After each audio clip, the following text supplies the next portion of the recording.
கலருக்கு அப்படியே டோட்டலாக மாற்றி விட்டுரும் உங்கள் முடியை. நீங்கள் ஃபஸ்ட் டைமே அப்ளை பண்ணிவிட்டு நீங்கள் கமெண்ட் பண்ணுவீங்க, அந்தளவுக்கு ஒரு செம்மையான ஹேர் டைங்க இது. பாருங்கள் எப்படி இருக்குன்ட்டு.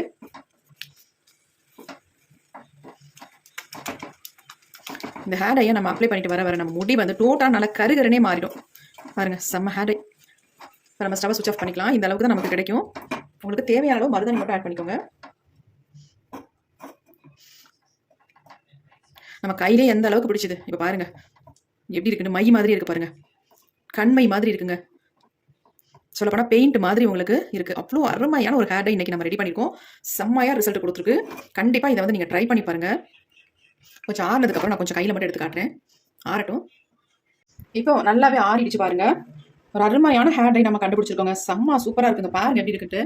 இது வந்து ஒட்டினா போகவே போகாதுங்க. நம்ம முடியிலேருந்து நல்ல கருகருகன்னு மாற்றி தருங்க நம்ம முடியை. வந்து நீங்கள் ஒரு டைம் அப்ளை பண்ணாலே போதும். நீங்கள் அதுக்கப்புறமே அப்ளை பண்ண வேண்டாம். ஏன்னா வளர்ற முடி தான் வெள்ளையாக இருக்கும் முடிய, மற்ற முடியெல்லாம் பிளாக்காகவே இருக்கும். அந்த அளவுக்கு ஒரு செம்ம ஹேர் டை தான் ரெடி பண்ணியிருக்கோம். ஹேர் டை பாருங்கள் எவ்வளோ ஒரு ஷைனிங்காக எவ்வளோ சூப்பராக இருக்குது அப்படின்ட்டு. நம்ம தாங்க ஒரு எக்ஸலண்ட்டான ஹேர் டையை வந்து தயாரிச்சிருக்கோம். அவ்வளோ அருமையாக இருக்கும். பாருங்கள் எப்படி இருக்குப்பா. ஒரு தடவை மட்டும் அப்ளை பண்ணுங்க முடியல, அப்புறமே நீங்கள் அப்ளை பண்ணவே வேண்டாம். மாதத்துக்கு ஒரு டைம் மட்டும் டச் அப் மட்டும் பண்ணிட்டீங்கன்னா போதும். அந்த அளவுக்கு ஒரு செம்ம ஹேர் டை. கண்டிப்பாக ட்ரை பண்ணி பாருங்கள், உங்களுக்கு நல்ல ரிசல்ட் கொடுக்கும். இதை யார்